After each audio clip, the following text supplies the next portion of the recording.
Bonjour et bienvenue dans l'univers du podcast de Potager Maestro. Aujourd'hui, on s'intéresse de près à la culture du poireau. Ah, le poireau, un classique de nos potagers. C'est vrai que c'est une plante plutôt robuste, on en trouve presque toute l'année. Mais bon, pour qu'il donne le meilleur de lui-même, il y a quand même quelques petits trucs à savoir. Tout à fait. C'est une culture qui demande un peu de patience, c'est vrai, mais qui est vraiment gratifiante au final. On va voir ensemble les étapes clés du semis jusqu'à la récolte pour bien réussir ces poireaux. Et puis, pour ceux qui voudraient aller un peu plus loin, creuser le sujet, on vous le rappelle, dans les notes qui accompagnent ce podcast, il y a des liens essentiels vers un article et des vidéos qui complètent bien ce qu'on va se dire. Alors pour commencer, juste une petite anecdote historique. Le poireau, ça remonte à loin, non? Les Égyptiens, les Romains. Ah oui, c'est ce qu'on dit. Apparemment, il était déjà cultivé par les Égyptiens et très apprécié des Romains. On raconte même cette histoire sur l'empereur Néron. Ah oui, Néron. Pour sa voix, c'est ça? Exactement. Il en consommait, paraît-il, pour s'éclaircir la voix. Bon, légende ou réalité? Fascinant. Bon, allez, revenons à nos moutons, enfin à nos poireaux, au jardin. La première étape, cruciale, c'est le semis. Quand est-ce qu'on s'y met? Le moment du semis, c'est vraiment ça qui va déterminer quand on va pouvoir récolter. Donc, si on veut des poireaux pour l'été, on va semer assez tôt, dès février-mars, généralement sous abri, un châssis, une petite serre, quelque chose comme ça. D'accord. Et pour les poireaux d'hiver, qui sont plus costauds face au froid, là on attend plutôt avril-mai. Souvent on fait ça en pépinière, c'est un coin dédié du jardin. Ça permet d'avoir des récoltes qui s'étalent dans le temps, quoi. D'accord, pour échelonner. Et une fois que les petits plants, ils ont bien grandi, qui font la taille d'un crayon, là c'est le repiquage. Et il y a cette fameuse technique, l'habillage, j'ai bien compris. C'est exactement ça, l'habillage. Alors ça consiste à raccourcir un peu les racines, on laisse 2-3 cm, et on coupe aussi une partie des feuilles vertes. On garde juste 7 à 10 cm. Ah oui, ça peut paraître un peu radical, non? Oui, ça peut sembler sévère, mais en fait, ça aide la plante à mieux reprendre après la transplantation. Ça la fortifie.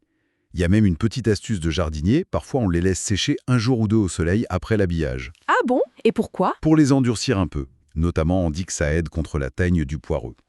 Bon, et ensuite, pour la plantation elle-même, le truc important, c'est de planter profond.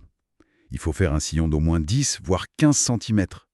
Et on espace bien les plants, 10 à 15 cm aussi entre chaque. D'accord, planter profond. Oui, c'est cette profondeur qui va être la clé pour avoir un beau fût blanc, bien long et tendre. Et justement, ce blanc de poireau, si prisé, on l'obtient comment? C'est là qu'intervient le butage. Tout à fait. C'est l'autre secret clé, le butage.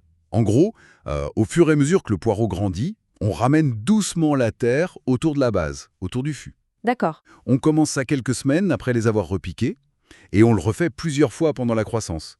Plus la base est privée de lumière, plus elle va blanchir et devenir tendre. C'est vraiment un geste essentiel pour la qualité. D'accord, je vois. Et côté entretien, une fois qu'ils sont en place et qu'on commence à buter, est-ce que c'est un légume qui demande beaucoup d'eau? Pas tant que ça, une fois qu'il est bien installé. L'arrosage, c'est surtout critique juste après le semis. Et puis bien sûr, après le repiquage, pour que ça reprenne bien. Mhm. Mais après, sauf si c'est vraiment très sec pendant longtemps, les besoins sont assez modérés. D'ailleurs, un bon paillage, ça aide pas mal à garder le sol frais, ça limite l'arrosage. Bon à savoir. Et les relations de voisinage au potager? Le poireau, il a des amis?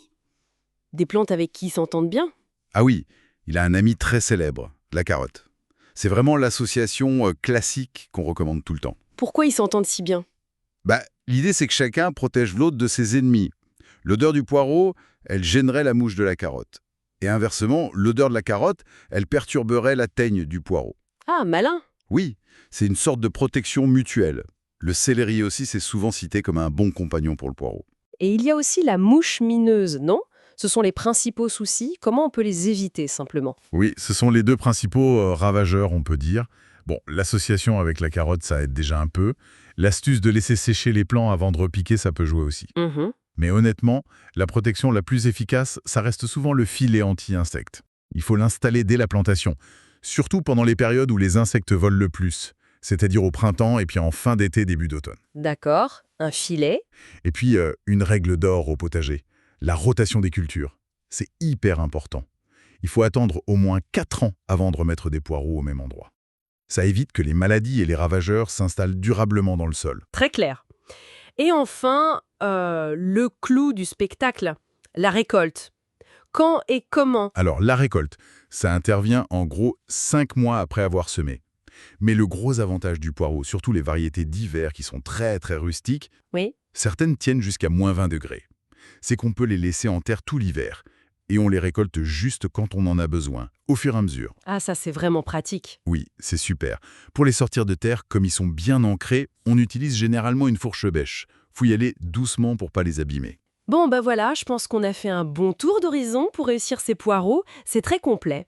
Mais avant de finir, peut-être une petite piste pour aller un peu plus loin. Une curiosité. Ah oui, une petite ouverture. Pour ceux qui cherchent peut-être des solutions encore plus simples, plus durables au jardin, est-ce que vous avez déjà entendu parler du poireau perpétuel? Allium amplileprasium, c'est son nom scientifique. Poireau perpétuel. Non, ça me dit rien. C'est une variété qui est vivace, c'est-à-dire qu'elle reste en place dans le jardin pendant plusieurs années. Elle se multiplie toute seule, par division des touffes. Alors, les fûts sont un peu moins gros que le poireau classique, c'est vrai, mais l'avantage, c'est qu'il est toujours là, disponible, quand on en a besoin. C'est une piste à explorer, peut-être? Ah, excellente suggestion pour les jardiniers curieux. Très intéressant. Eh bien, c'est tout pour notre exploration du poireau aujourd'hui. Oui, on espère en tout cas que ces quelques conseils vous seront utiles pour vos propres cultures. Merci pour votre écoute fidèle et n'hésitez pas à faire un tour sur potagermaestro.fr, il y a de nombreux articles sur le potager qui vous y attendent. Tout à fait. Et vous pourrez retrouver cette émission, ce podcast, sur YouTube, bien sûr, mais aussi sur les plateformes de podcast habituelles comme Spotify, Amazon Music, Deezer, Podcast Addict et bien d'autres plateformes encore. Voilà, prenez soin de vous, prenez soin de votre jardin et on vous donne rendez-vous très bientôt pour une nouvelle émission Potager Maestro. Au revoir! Au revoir.